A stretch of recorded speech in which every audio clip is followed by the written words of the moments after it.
G'day guys, my name is Justin. In today's upload, I'm going to be talking about new tank syndrome.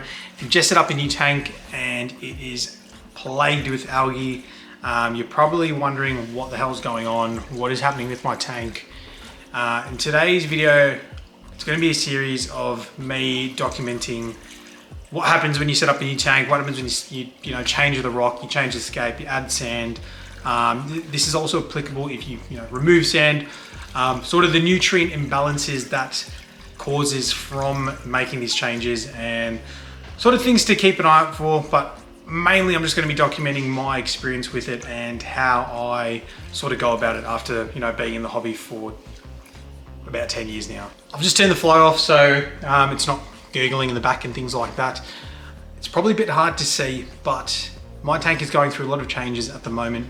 I've just basically taken out all of the rock that was in my tank. You would have seen that if you watched my last video, but long story short, it was 4 to 6 year old rock that was just covered in different things and algae and worms that I didn't want in my tank anymore, so I swapped it out and I also added sand back into the tank. And what the tank is going through now is a bit of a bloom and an algae phase because we've taken out rock that has upset the balance in the tank. So I'm going to switch the camera around and I'm going to show you guys what the tank sort of looks like at the moment, and then I'm going to circle back in a couple of weeks and show you guys that without doing too much, the tank will hopefully, if things go to plan and we sort of let nature take its sort of place in the tank, everything will clear up. So one of the main reasons why a lot of people that have just joined the hobby tend to leave the hobby quite quickly is because they can't get through these ugly algae phases.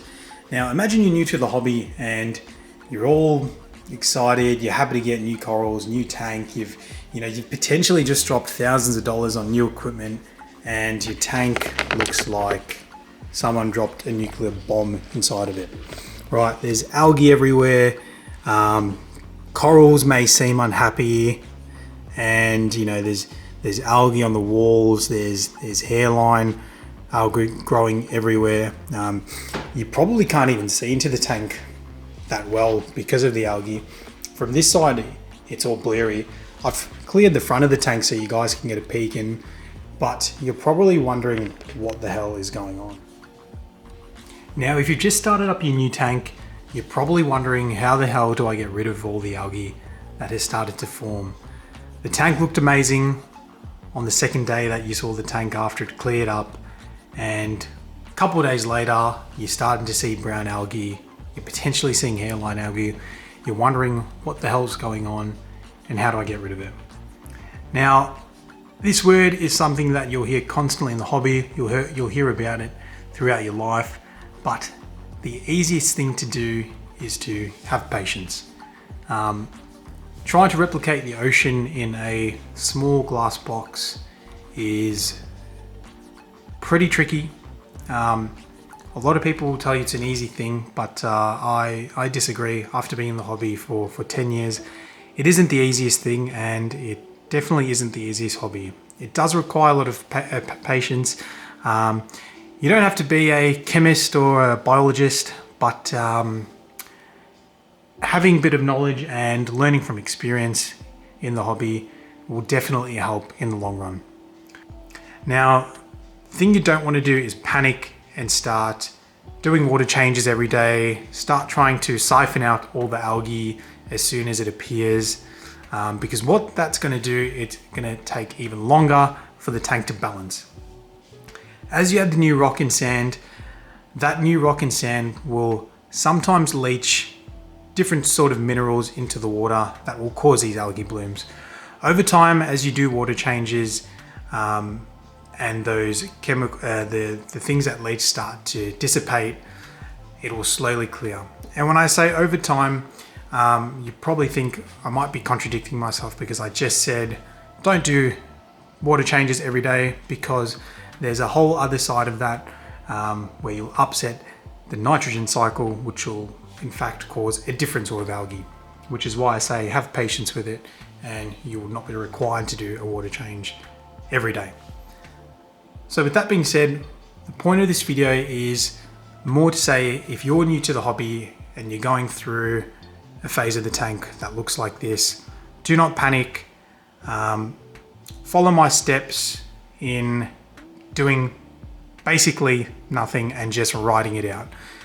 The main message that I want to get across in this video is that in a new reef tank, or in a tank that has been, changed recently in terms of rockscape or sand, whenever you upset the balance of a reef tank, it is completely normal to have algae outbreaks.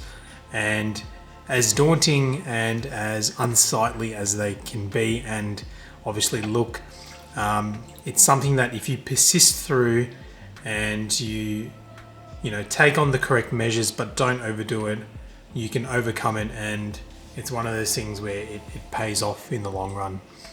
When I say do nothing, what I'm trying to get at is don't overreact. And a lot of people will turn to chemical treatments and they will use them prematurely.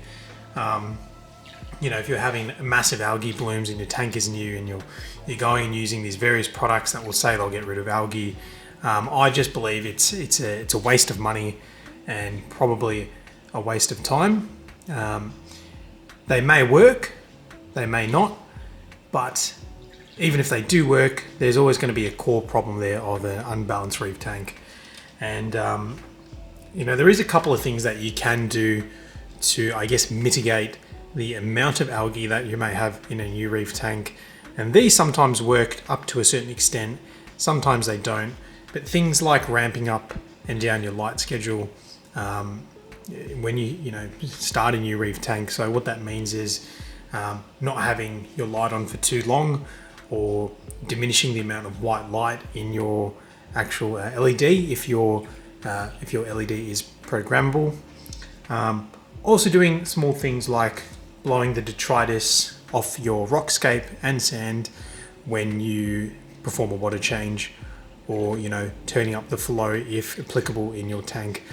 These small things, coupled with consistent water changes but not daily, will continue in the efforts of getting rid of the algae, as well as helping it naturally balance the tank out. Once everything balances out, you'll see the algae that will start to recede and things will look happy again. This might take a bit of time, and it can vary from tank to tank. It can vary from setup to setup in terms of the rock you use, the sand you use.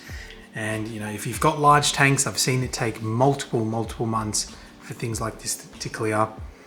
The key to getting through the algae stage is to not bombard the tank with nutrients. And by nutrients, I'm talking about adding too many fish, because if your tank is unbalanced and you have a lot of fish that are pooing, it's just going to continue to take even longer to balance out.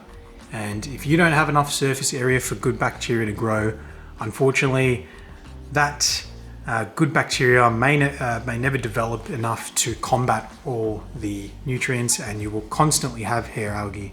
So really take a look at how you're going to stock the tank before you set it up, and that will make the whole process of the tank balancing out go quicker. I've seen a lot of tanks where they're constantly battling algae, and one of the common things I see in these tanks is large amount of fish inhabitants, and they're constantly battling hair algae and different sort of algae. And I think the key to that is really not adding fish too quickly, and it's something you'll constantly hear throughout the hobby, and for good reason.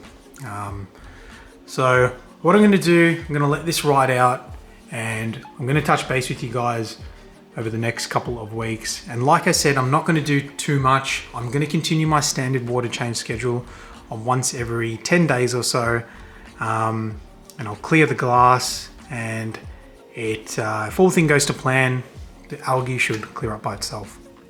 I would just like to reiterate that this is my experience with algae in a reef tank.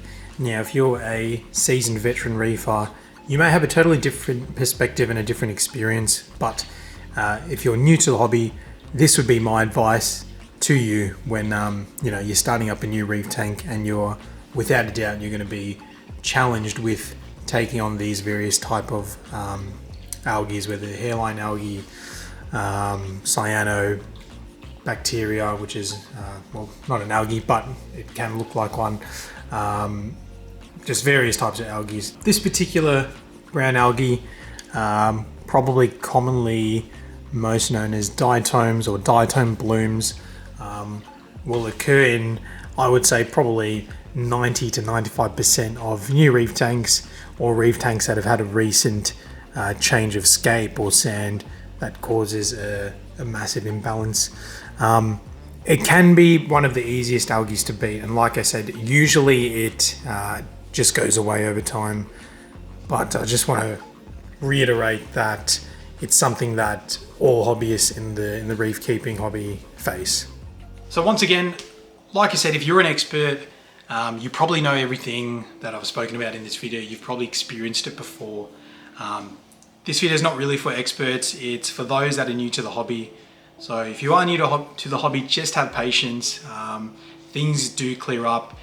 For me, and for a lot of people, it is a difficult hobby. You do get the people that say, you know, the hobby's easy. It's one of those easy hobbies. I disagree. I totally disagree. It is a hard hobby, and it's really at the top of, for me, it's really the pinnacle of fish keeping.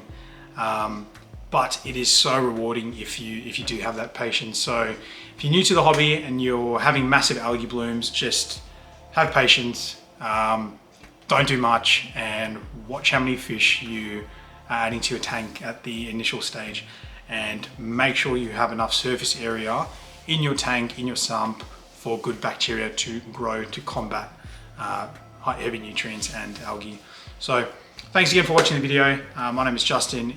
If you subscribe, I appreciate it, and happy reefing.